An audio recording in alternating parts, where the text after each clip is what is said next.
I can only imagine, sitting here a year ago and what we were experiencing, how we were bracing ourselves for the hurricane. And then you think about what has just happened in North Carolina, and our hearts and prayers out to those families and also the lives of 17 people that has been lost. And ECU having them relocate and go to Orlando and practice and prepare for this game. But also this is extra yard for teachers, and what a great week to recognize our teachers and the impact that they've had on so many of our lives. And I just think about they don't get the credit they really deserve and how they've impacted and touched so many lives. And for some young people, the only way that they can have their belief and the trust and the recognition that they get is because of what so many teachers have done for them. And I think back, my father was a coach, and I think about how he had molded and shaped so many lives. And just to take the time to get the recognition for this week, it's truly amazing. And like I said, it's just that extra yard, just doing something extra, and how they impact so many families. You see so many kids come from broken homes, and for them, their only foundation, the only way that they have out is for the teachers and what they go through and how much that they put into it. But really appreciate that this week being called that week, and how for the game we're going to wear a patch on our jersey, and just to give a shout out and just let them know how much we do thank them for the work that they do. But just with East Carolina, coming off that win last week, going on the road and winning that game in Illinois was really big for us. Just to see our guys, how they battled back. We're down, 19-7 there at the beginning of the fourth quarter. Then we take the ball and we go drive it and get us a score. And just going back and forth, from the very beginning, they take the ball and, we get it. We end up deferring, then they go and they take it and go score with it. I think the second drive of the game, 2 big plays, and now we're down 7-0, and just never got in the rhythm on offense. And then defensively, just not coming up, not getting off the field. They were able to rush the ball for yards. And then, you see the first half, and then we come back to the second half, and I think up until that last drive, they really didn't have a lot of yards at all. Then, the last drive, they were able to take the ball down the field. But just like the resiliency, once again, of our players and how they just continue to just having that attitude that we're not going to lose this game and we're going to find a way to go win the game, and that's what we're able to do. Knew we were going to get their best. I told our players from the very beginning, you will get Illinois' best. Illinois will come out today and they will play at their very best. This game today will probably be the best they play all year because of last year and how we played them. And so, it's just to give credit to our players, the senior leadership guys stepping up, making plays at the right time, and this going to get that win. This is our first conference game. Good thing it's at home. Playing against a really good team. They go in and lose the first game, and then they go back and beat North Carolina the second game. But, this week is going to be very key for us. We're going to have a great week of preparation. We're going to have to be focused. We're going to have to be locked in. But it's always about, us and who we are and what we have to get done to correct our mistakes. Coach, now that you've had 3 games, what are some of the things that you would like the team to carry into conference play, and maybe some things you'd like to not see? Well, the number one is penalties. You don't ever want to be a penalized team, and that's all comes from discipline. You want to be a disciplined team. I think we had 14 penalties there on Saturday, which is not who we are and not who we want to be. And so we're going to have to get that corrected. We just need to get into a better flow on offense, where we just take the ball and we got to continue. We got to make sure that we can sustain drives and continue to drive the football. Defensively, we got to get off the field on third down, but we just can't allow teams to run the ball. And the thing we have to do, and we're not doing right now, we have to win on first down. It can't be a 2nd and 4, 2nd and 3. They're getting really a lot of chunk yards with runs, and then in the kicking game, we really have to, we got to be consistent with our kickers. The one field goal was blocked there. The guy jumped up and blocked the one, but then we nailed one, and then we have a motion, and then it was wide right. But and then we got to, with our punter, we just got to place the ball in the right place. But we have a long ways to go, and that's why we have a lot of room for improvement, and we should be able to get there. With Vivinetto, he traveled, but was he not feeling well, or he just got replaced as the kicker? No, he didn't kick the second game, so we just went on with Weiss and let him kick. How does your team speed here compare with your team speed in Louisville and Texas? Well, yeah, but Louisville is similar just because we recruited the same personnel, the same type of players, and we can run. That's one thing we can do. And you watch us, even with matchups, wide receiver St. Felix can get vertical on you, Solid can get vertical, and then you can run Horn in there, and he can put him at the slot, and he can really run past people.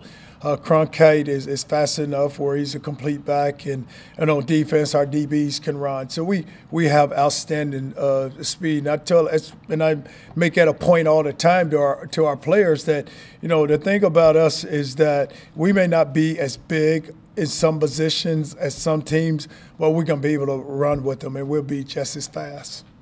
Do you think that, it seems that there's sort of a tendency now in football, even particularly at linebacker spots and at defensive end, where you said like defensive end 260, 270, that people are going more like you do too, to people that are really quick and fast. Is that true, do you think, and is that a response to the change in offense with this hurry up? Well, just because of the change of the offense, it forces you now to go with more speed. Because if you watch offenses, they're up on the ball. They're trying to get the ball. They're trying to make sure that they can find the mismatches and go. What you want to do is you find a mismatch. Let's go attack that mismatch. And so now with speed guys, if you watch a lot of pass rushing guys, you don't see many guys like create one-on-one where they get their sacks. It's a lot of times where you're going to bring pressure or you're going to run a game to that side and the guy's able to come clean. But just because the offense getting the ball out of their hand quickly, you got to get lined up. You got to be able to you got to win on first. If you win on first down, then you get them back up in the second down. You try to go get them on third down.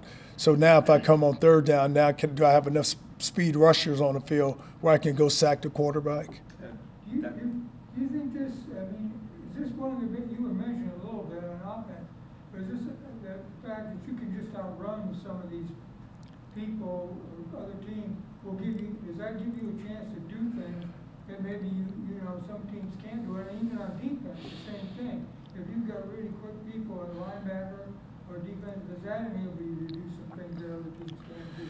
Well, you look at our team right now, and you look at let's take McGee. He's undersized, but he can run. And so the thing you try to do is prevent guys from getting up on him, big bodies, because if big bodies can get on him, then they can cover him up. So now he can't use his speed to his advantage. So you want to always try to find a way where we can free him up. Same thing with Hoggins on the outside. He's not very big, but hey, let's find a way where we can get him going where we don't allow guys to get on top of him and body him. Because if you body someone, then you're going to be able to slow him down. Like Terrence Horn, it's a guy who you can run vertical, and he's going to run past a lot of people. But in recruiting, I always talk about it. We got to get fast guys that are athletic that loves football.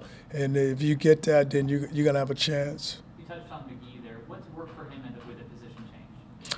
Well, the thing that he did was he put on a little more weight, but he's learned a game, and he's still learning in that position. But it's really helped him is that he understands his limitations, and so when we go out there, when he goes out, his whole mindset is, I know this. I can't let a big guy get on me. I got to be able to run and go hit the football. And he's, in the last 2 games, he's made a double-digit tackles just because he's used everything to his advantage. The second drive of the game, you allowed 3 play 80 yards, and the rest of the game, you allowed 300 yards. What was the in-game adjustments that you guys made to go from gash to you allowed 149 yards in the second?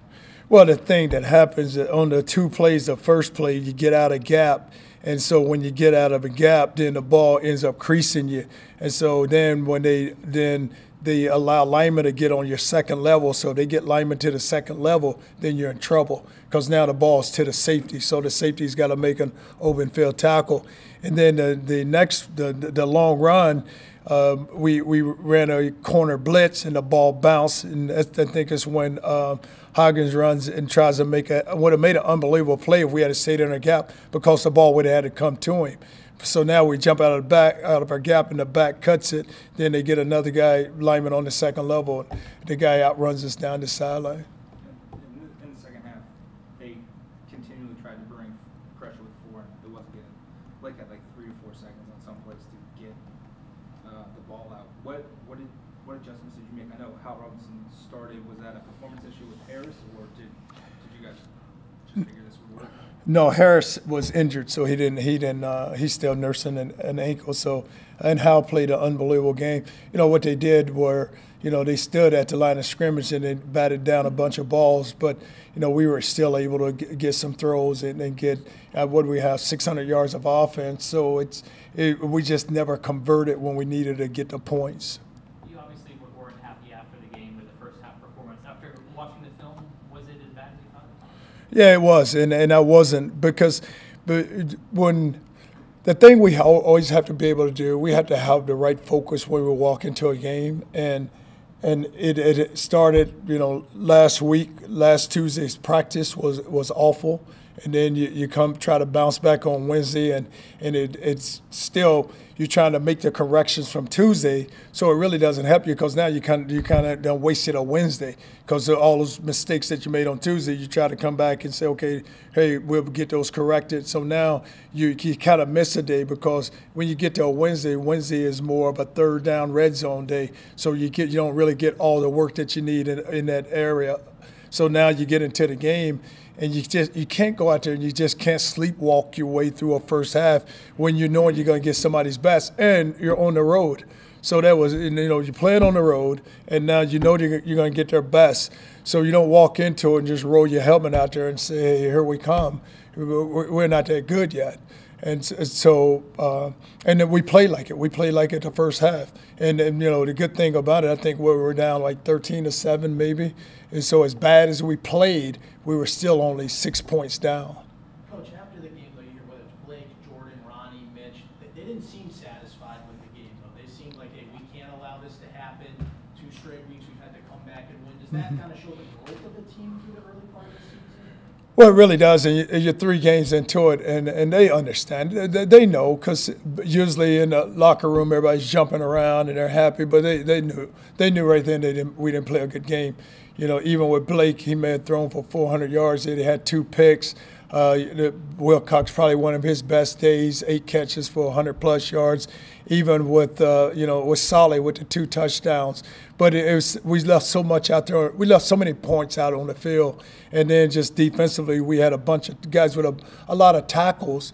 But still, though, you got to control it. And where I didn't think we played well is up front. You got to control the line of scrimmage, and we didn't control the line of scrimmage. You know, we got to come off and dominate, and that's where we didn't do. You mentioned from seemingly day one, this team is not where you think it needs to be. Have you seen any progression going toward that direction, though? Oh, we're making progress. I mean, but you know, we're still taking those small steps, and that's what it's going to take. You're still going to need small steps to get to where you need to get to. But you know, when I talk about you not being where you need to be, you only get so many opportunities. So you get 12 opportunities, and you can't waste one. And there's, you know, you go and waste one like Saturday, and now you're sick about it because there's one that we just kind of gave away, and not taking anything away from Illinois, not anything away from them. They played an unbelievable game, but here we are. You know, we're in a position where we have to get better, and the focus has to be there. And that's, like I said, you know, it's on us as coaches. We got to do a better job of getting our guys ready to go play at each position, and it shows up. Because when your team, and I say this all the time, there's going to be some great individual performances, but how did we play as a team? You know, what did we look like walking out there? You know, we weren't dominant in the kicking game. We weren't dominant on offense, and we weren't dominant on defense. So we did. We can play much better than what we played. In your opening statement, you mentioned just all the stuff that East Carolina is dealing with, hurricane and then coming here to Orlando. What do you expect to see out of them, especially out of the gate, just because they've had such a weird Yeah, and that's tough because you just don't know just their whole mindset. Because, you know, I guarantee you this, most of the players, you know, their mind is on their families and you know, sitting there thinking, I hope my family's okay, and not knowing, because where they sit, they're not knowing exactly, you know, what's really happening back home. But I think, you know, taking them away from it and trying to get their mind off of it, right, and get them to practice and keep them around their teammates and the coaches and everyone to do a good job with that. Can you talk about Nico and the job he's done so far? He gave up the turnovers against Georgia Tech, a couple of tackles for loss at key times on Saturday. You talk about his body of work so far. You know, Saltel, he's really playing well, and you're right. You look at even Saturday, he had a bunch of tackles, had a key sack in that game, and you know, the thing with him and McGee, you know, both of them are undersized, but they're just playing at a level where if we can just keep the alignment off of them, they're going to be able, because he can run. I mean, we talked about speed, and he's a guy that can run. And it's really deceiving because you look out there and don't think he can run, and you'll see him just run past guys and make plays. But just love the way where he's coming right now and where he's at. And like with all of them, we know we can still get better, but just like what he's doing. Once Illinois got off script offensively, it seemed like you guys figured them out. Say it again now? Once Illinois got off script offensively, it seemed like you guys figured them out. Is that true? There was nothing that they were going to throw at you that you didn't see or prepare for? No, it's nothing that I mean, it was the same game plan that we've seen. I mean, it was split zone. It was a counter. I mean, we knew those are going to be the key plays. Hey, we got to be able to stop the split zone, and we didn't do a good job of fitting it. Then they ran the counter. We didn't do a good job of fitting it, because anytime you allow the lineman to get to the second level, I mean, the ball's going to crease you, and it's going to be at the safety, and now the safety's got to make a one-on-one tackle. But those are the two plays that we said we have to go stop. Because it wasn't so much you were concerned about them throwing the ball to beat us. It was going to come down to, you know, can we stop the run? Are we going to be effective enough to stop it? And they got some key plays out of those two plays. Those two plays, they got some key yardage, and they were able to, you know, convert on some third downs. You know, they got us one time on they hit the back out and ran a screen play for a big gain on us. You know, they ran a jailbreak. They came back underneath, threw a jailbreak on a big gain on us. But it's nothing that we had not seen. How severe is Schneider's hamstring injury? I just really don't know, because you know, last night, you know, yesterday when we practiced, it was more of a, you know, kind of not so much a walkthrough, but we don't really kick a lot during that time. So I think by Saturday he'll be okay. Bell ran yesterday, and I think that's going to come more down to the end of the week, and we'll see exactly where we are with Bell. Bentley and Jamon, you said they were nursing some things. How are they doing? Bentley and Jamon, what happened, they was nursing an injury, and then I think the first time last week they practiced on like Thursday. So if you practice on a Thursday, I'd say you're not really ready to go play. So they'll be back. I think they both played in the kicking game. They just didn't play when we lined up on defense. And Nick Roberts and Vincent Davis got a lot of run. Mm-hmm. What did you see from their performance in their You know, Vincent really loves to play now. He comes with a lot of energy, and he plays hard and did a really good job. You know, you throw a freshman out there on the road for the first time, but he played really hard. And even with Nick playing his safety position, you know, made a couple of key tackles for us to get the guy on the ground. But those are two young guys that have a lot of ability. And another thing, we talk about speed. You know, they can help you erase the field, and they can go track guys down. for the running backs? Once Cronk kind of went out for a spell, Dave Small got some run. Where was Elijah Mack and Trevon Sampson? We saw him early and then didn't see him later in the game. Well, you came with I think we came with Cronkite, and then Matt got some runs, Sands got some running. I think Small got one or two. I mean, he didn't get many, but, you know, I think what he was doing, it was just rotating those guys. All right. Thank you, guys. Thank you.